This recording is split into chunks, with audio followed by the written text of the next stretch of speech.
시편 60편입니다. 60편 1절로부터 12절까지 한 목소리로 합독하면서 봅시다. 하나님이여, 주께서 우리를 버려 두셨고 분노하셨사오나 지금은 우리를 회복시키소서. 주께서 땅을 진동시키사 갈라지게 하셨사오니 그 틈을 기우소서. 땅이 흔들림이니이다. 주께서 주의 백성에게 어려움을 보이시고 비틀거리게 하는 포도주를 우리에게 마시게 하셨나이다. 주를 경외하는 자에게 깃발을 주시고 진리를 위하여 달게 하셨나이다.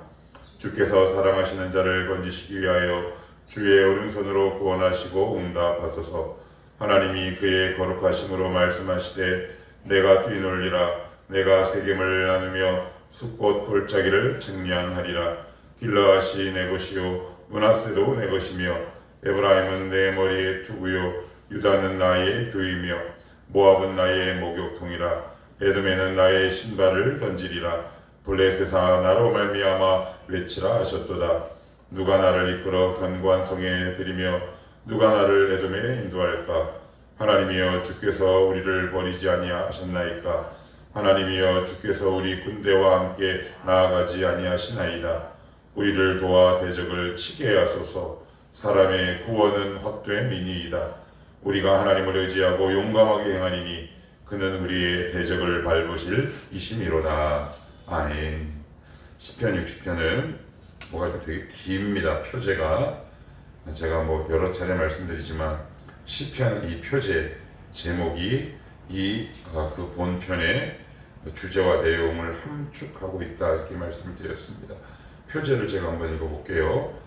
다윗이 교훈하기 위하여 지은 믹담, 인도자를 따라 수산 에두스에 맞춘 노래. 다윗이 아람 나하라임과 아람 소바와 싸우는 중에 요압이 돌아와 에돔을 소금 골짜기에서 쳐서 12,000명을 죽인 때에, 이렇게 되어 있어요. 12,000명을 죽인 때. 그런데 오늘 본편 60편 내용을 보면 승전가여야 하잖아요. 12,000명을 죽이고 돌아왔으니까. 그런데 우리의 기대와 달리 뭔가 내용이 암울하고 약간 어둡고 비통합니다. 이게 왜 그럴까요? 1절에 보시면 하나님이여, 주께서 우리를 버려 흩으셨고 분노하셨사오나 지금은 우리를 회복시키소서. 회복시켜서 12,000명을 죽였다는 말이에요. 그런데 다윗은 찬양, 감사 이것을 하기 전에 이게 꼭 회개처럼 보이는 듯한 이 노래를 지우고 있다. 성경이 명확하게 이야기하고 있지는 않으나 이 당시 다윗은 아람 정복을 하고 있던 그 시기였어요. 그래서 아람 전쟁, 지금의 시리아입니다. 거기를 쳐서 돌아오는 길에 중간에 에돔이 이 다윗을 공격을 합니다. 그러니까 이게 이제 질 수밖에, 뭐라 그럴까, 약간 이제 일순간 아마 뒤로 물러나였던 것 같아요. 그래서 제가 자료를 좀 찾아보니까 한 자료에 이렇게 나와 있더라고요. 주력 부대는 저쪽 아람 쪽에 가 있었고 전방에 가 있었고, 후방에는 아무래도 전방이 아니다 보니까 많지 않은 군대가 있는데 그 지점을 아마 치고 들어와서 일순간 패배한 것, 아마 학자들이 그렇게 추측을 하는데 거의 많은 학자들이 그 지점에 이제 동의를 합니다. 그러면 그건 그냥 이렇게 지나칠 수도 있는데 다윗은 그 전쟁에서 진 것을 단순히 주력 부대, 후력 부대, 요 군사적인 차원에서 자신의 전투의 패배를 본 게 아니에요. 이거 뭔 이유가 있다 라고 한 거예요. 그 이유를 1절에서 이렇게 얘기하고 있는 겁니다. 자, 볼게요. 하나님이여, 주께서 우리를 버려 흩으셨고 분노하셨사오나 지금은 우리를 회복시키소서. 이게 무슨 이야기일까요? 군대의 문제가 아니라는 얘기예요. 군대를 의지하는 우리의 자세가 잘못되었음을 그 작은 전투에서 패한 것을 통해 다윗은 통찰하고 있는 거예요. 내가 순간 군대를 의지했구나. 그래서 비록 작은 거긴 하지만 하나님이 이 전투에서 순간적으로 패배하게 하셨구나 라는 것을 안 거예요. 이게 굉장히 지혜로운 사람이고 영적인 통찰이 있는 사람들의 그 인생과 삶을 풀어가는 지혜. 물론 그렇다고 해서 지나친 경각심. 예를 들어 내가 왜 코피가 났지? 이거 하나님의 사인 아닌가? 내가 왜 손끝이 다쳤지? 이런 지나친 영적 압박감에 시달리라는 얘기는 결코 아닌데, 다윗은 늘 하나님과 초점을 맞추고 있다 보니까 이것을 금방 깨달아 알게 된 거죠.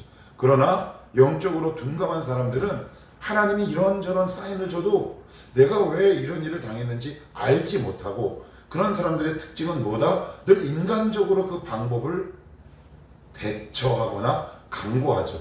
그러나 다윗은 그러지 않았다. 이거 하나님이 나에게 주시는 사인이구나. 그렇다면 우리 이스라엘이 다시 한번 하나님 앞에서 전체적인 마음의 온 매무새와 우리의 결의를 다시 한번 새롭게 해야 되겠다라는 차원에서 1절을 이렇게 다시 한번 제가 읽어볼게요. 하나님이여, 주께서 우리를 버려 두셨고 분노하셨사오나 지금은 우리를 회복시키소서. 하나님, 비록 우리가 일순간 작은 전투에서 패배했지만 저희들의 잘못입니다. 하나님, 저 군대 의지했습니다 라고 고백하면서 우리를 회복시켜 달라고 하나님 앞에 지금 간구하고 있는 거예요.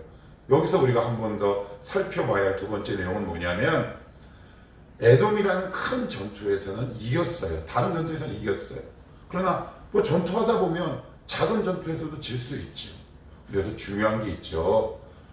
그리스도인은 전투에서는 질 수 있을지 모르지만 큰 인생이라는 전쟁에서는 질 수 없는 존재다. 그런데 많은 사람들이 일순간 내가 패배한 것을 두고 나의 전 인생이 패배하거나 망가진 것처럼 자기를 비하하거나 지나친 낙심의 늪에 빠져 있는 경우가 상당하다. 이게 이제 사단이 우리를 끊임없이 그 지점을 공격하고 있어요. 너 그때 그 부분 넘어졌지? 너 인생 안 돼. 우리 안에 이런 끊임없는 계속되는 정죄감을 불러일으킨단 말이에요. 그러나 다윗도 졌지만 다윗이 그 전투에 진 걸로 그의 삶이 끝난 게 아닌 것처럼 우리가 이 땅이 영적 전장이라면 순간 넘어질 때도 있고 포복할 때도 있고 무릎이 까질 때도 있단 말이에요. 그런데 한번 넘어졌다고 해서 일어나지 않는 사람들이 의외로 많아요. 그래서 그 자리가 그냥 딱 버티고 있죠. 근데 그러지 말라는 거예요. 그 자리에서 다윗은 어떻게 했느냐? 하나님 앞에 나아가죠. 하나님, 저희들 잘못입니다. 우리를 회복시켜 주시옵소서. 이렇게 이야기합니다. 그리고 나서는 4절에 굉장히 중요한 기도를 하고 있어요.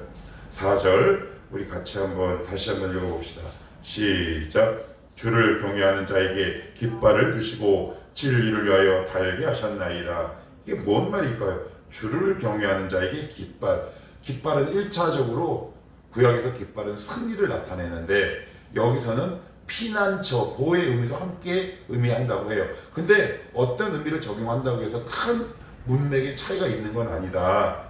그러면 이 승리, 깃발을 주시는데 왜 우리에게 승리를 주시느냐? 진리를 위하여. 이게 굉장히 중요합니다. 그러니까 다윗은 순간 망각하고 있었던 거예요. 내가 이 전쟁을 왜 치르고 있는지 착각하고 있는 거죠. 한번 생각해 봅시다. 내가 나가는 전투마다 다 이겨요. 그러면 이게 그 이기는 것의 맛에 들려서 왜 내가 이 전투를 치르고 이 전쟁을 치르고 하나님이 이기게 하시는지를 망각하는 경우가 생기는 거죠. 그래서 아주 우리의 삶 속에서 이 본문을 예로 들면 이거죠. 너 돈 왜 버냐는 거예요. 너 직장 왜 구하냐는 거예요.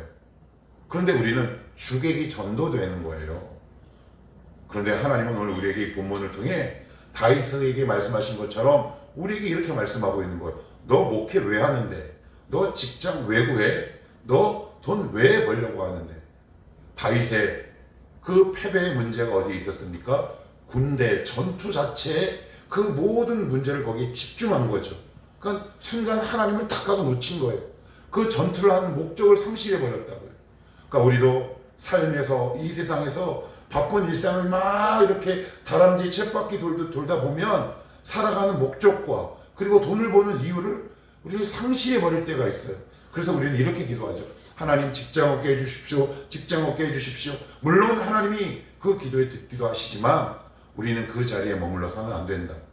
내가 이 직장에 왜 가야 하는지, 그리고 내가 왜 돈을 벌어야 하는지 분명한 자기 정체성과 자기 인식을 갖는 자세가 필요하다. 그러니까 다윗이 그 패배를 통해 그걸 알게 된 거예요. 그래서 뭐라고 얘기해요? 주를 경외하는 자에게 깃발을 주시고 진리를 위하여 달게 하셨나이다. 너 진리 때문에 내가 승리하게 한 거야. 네 안에 전쟁은 큰 의미가 없다. 내가 너희 전쟁을 통해서 너에게 주는 메시지가 있는 것이고 너의 사명이 있고 너의 목적이 있는 거야. 그러니 얘들아, 전투나 전쟁, 돈 버는 거, 직장 여기에 매몰되지 말고 왜 네가 그곳에 있어야 하며 왜 돈을 벌어야 하는지 분명한 자기 정체성과 성도로서의 의식을 가자. 그런데 이걸 갖지 않으면 우리는 그냥 막 한 곳에 매몰되기 시작해요.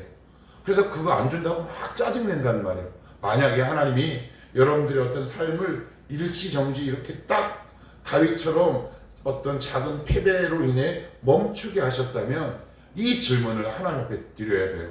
하나님, 제가 지금 잠깐 멈췄는데요. 왜 멈췄죠? 혹시 제가 돌아가야 할, 돌이켜야 할 저의 삶에 뭔가가 있나요? 이런 것들을 자꾸 수정하고 보완해 가는 그 인생이 지혜로운 인생이다. 다윗은 그걸 아는 거죠. 아, 그렇구나. 내 문제가 바로 이 지점에 있었구나. 뭐요? 진리를 잠시 망각한 거예요. 내 삶의 목적과 의미, 그리고 전투를 하는 목적, 이런 것들을 내가 지금 상실하다가 보니 하나님이 나를 각성시키시는 거구나 라는 것을 언제 지었다고요? 에돔에서 12,000명을 죽이고 난 이후에. 여러분, 이 시점이 되게 중요하죠.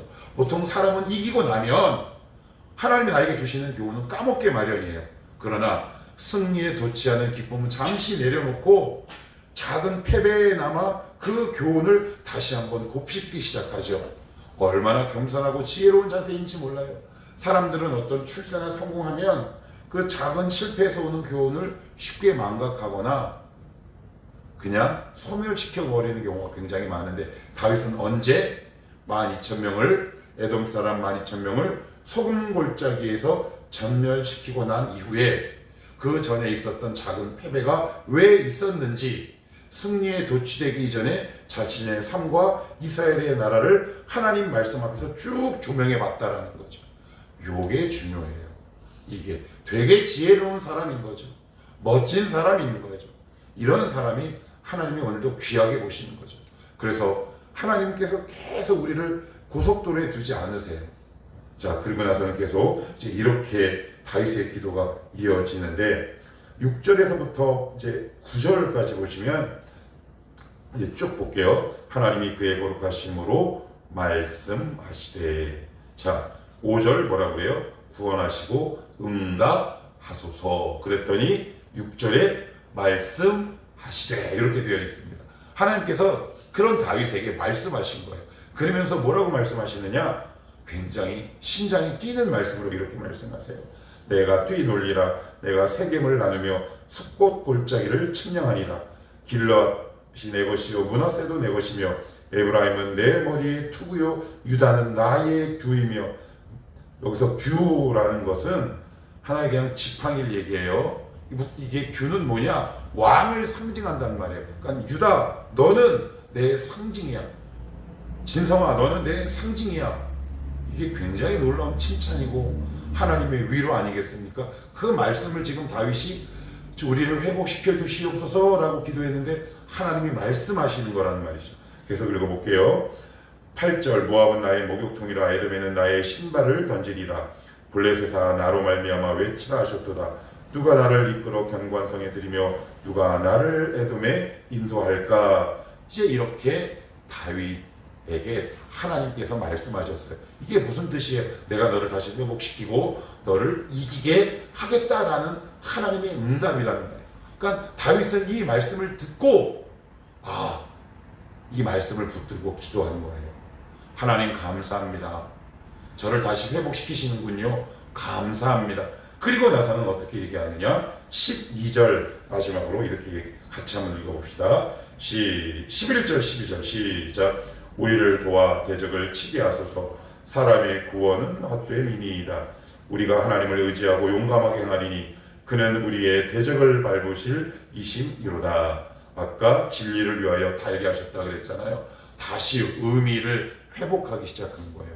아, 하나님께서 하셔야 하는 거구나. 이건 하나님이 하시는 전쟁이구나. 군대의 숫자의 문제가 아니었구나.